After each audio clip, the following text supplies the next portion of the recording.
Salut à tous, ravi de vous retrouver sur canalturf.com pour une nouvelle émission, celle qui concerne le programme de ce jeudi 3 août avec un quintet plus sur l'hippodrome de Clairefontaine-Deauville. Voici tout de suite ma sélection pour ce handicap. J'ai placé en tête un cheval italien numéro 2, Barouche, un cheval de qualité. Il a signé 8 succès en Italie, mais il a également triomphé sur notre sol. C'était en début d'année sur l'hippodrome de Châteaubriand. Ensuite, son entourage l'a jugé digne de participer au Grand Prix de Bordeaux, une épreuve estampillée Listed Race. Et pour ses débuts dans les quintets, il s'est classé 6e. Il a bien fini ce jour-là. C'était à Saint-Cloud le mois dernier. À mon avis, il a le potentiel pour remporter un quintet plus. Je lui poserai toutefois le numéro 4, Maquisard, qui a déjà gagné à ce niveau à l'âge de 3 ans, lorsqu'il était encore sous la férule d'Alain Couetil. Il avait gagné sur l'hippodrome de Cran son quintet. Cette année, c'est pas mal non plus, puisque depuis le début de l'exercice 2017, il a signé 6 podiums. Et ce, en 8 courses courues cette année. Il revient ici dans les handicaps avec de sérieuses prétentions. On se méfiera également du 14 Dark Desire, un cheval qui a mieux couru que ne l'indique sa 9e place obtenue dans un quintet à Maison-Lafitte dernièrement. Auparavant, il avait pris la 2e place d'un autre quintet à Saint-Cloud, preuve de sa compétitivité à ce niveau. Le 12 Nabunga, c'est 4 places en 6 quintets courus, pas de victoire certes, mais une compétitivité à ce niveau. Le cheval est un adepte du bon terrain, il devrait faire sa course. Le 9 Zarak est lui confirmé à ce niveau de compétition, 2 victoires et une place en 11 quintets courus. À mon avis ici, sur cette distance qu'il apprécie, confié à Christophe Soumillon, il peut parfaitement intégrer le quintet gagnant, même s'il n'a pas gagné depuis le mois de mars 2016, ça commence à dater. Le 1, Prince Nomade, devra composer avec le Top White, mais attention, le cheval est en forme, il reste sur un succès dans un quintet à Compiègne le 10 juillet. Bien que remonté de 3 kg, il conserve son mot à dire. Le 3 dans cette épreuve, qui mérite également une note de méfiance, c'est Dark Dream. Certes, il reste sur 3 échecs dans les quintets, mais c'est un cheval confirmé à ce niveau. Il a déjà 3 quintets à son actif et 10 places, et ce en une vingtaine de tentatives. Il a été légèrement baissé au poids. À mon avis, il sera imprudent de le condamner hâtivement. Le 8, Pacha d'Argent, se présente au départ de cette course en pleine possession de ses moyens. La preuve y est au mieux. Lors de ses 6 dernières sorties, il a enregistré 5 victoires et une place de 2e, même si ces dernières ont surtout eu pour cas des courses à réclamer. Il revient ici dans les handicaps avec la ferme intention de répéter. En canon partant, c'est le numéro 13. Sindaco, résumé chiffré pour ce quintet du jeudi 3 août à Clairefontaine.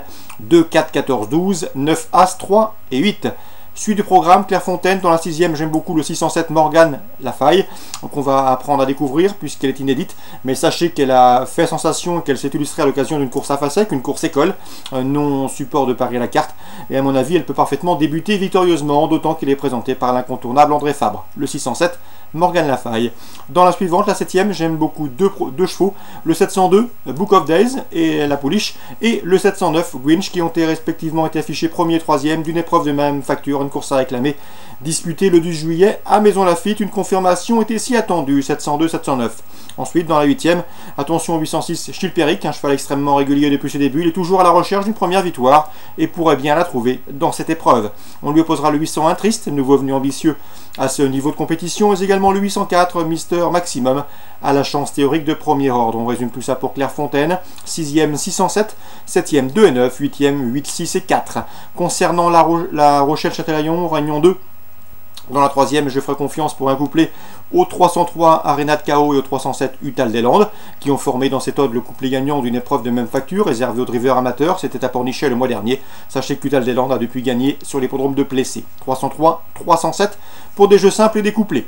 Dans la 4e, le 407 en presse s'annonce redoutable. Elle a gagné avec de la marge dernièrement à Cabourg et semble ici en mesure de signer une 3e victoire consécutive. Le 407 en presse. Johan Lemay, avec lequel j'ai eu plaisir de converser, n'est pas négatif du tout concernant le 801 Ulysse de Fontaine. C'est un cheval qui fait face ici à l'un de ses meilleurs engagements de l'été. Il va essayer d'en tirer profit. C'est un bel engagement. Le cheval devrait pouvoir répondre présent. Il est au mieux. On lui opposera toutefois le 804 Tessie du Moulin. Une jument toujours un gamme malgré le poids des années, capable d'aller devant. Et à ce petit jeu-là, à mon avis, elle peut les emmener très loin. 804, 801 et pourquoi pas leur adjoindre le 805 Univers de l'Aube. Toujours un gant lui aussi malgré le poids des années. Et présenté déféré les 4 pieds. Résumé tout chiffré pour la Réunion 2, 3e 3 et 7, 4e 407, 8e 1, 4, 5. Mêlée du Maine, Réunion 3, plusieurs coups de cœur à vous indiquer, 3 au total. Le 208, Ukayali Jolie, je sais que Gérard Arnaud l'a au mieux en ce moment. D'ailleurs, la jument reste sur une victoire sur l'hippodrome corde à droite de Guerlesquin. Il en escompte une confirmation, car l'on n'a rien d'extraordinaire et la jument est pratique et confirmée à ce niveau. Dans la 5e, un favori incontournable, c'est le 507 Evaristo, qu'on va revoir avec un vif intérêt, puisque ce cheval Pour ses débuts en compétition début juin, Avicii a fait sensation, s'imposant en roue libre, laissant ses adversaires dans le lointain. Il porte la casaque de Jean-Claude Rouget, il est entraîné par Jean-Michel Bazir et à mon avis, il devrait préserver son invincibilité. Le 507 Evaristo pour une confirmation. Attention également dans la 8e 804 Barbu. La jument revient en mieux car Champenois l'a ménagée, la préserve. Elle monte en puissance, elle a de la qualité, elle sera déférée des antérieurs si je ne m'abuse pour la deuxième fois de sa carrière. Elle a de la qualité et la preuve, elle a déjà 10 victoires, une trentaine de courses courues. Et à mon avis, dans ce lot, il ne faudrait pas être surpris de la voir mettre tout le monde d'accord, et ce, à une cote relativement intéressante. Donc pour Meller, Réunion 3, le 208 Ucayali Jolie pour une confirmation, le 507 Evaristo favori incontournable, et pourquoi pas pour une cote le 804 Barbu. Voilà pour les infos de ce jeudi 30 août, jeudi 3 août, pardon. Je vous souhaite une excellente journée, de très bons jeux, on se dit rendez-vous demain pour une nouvelle émission.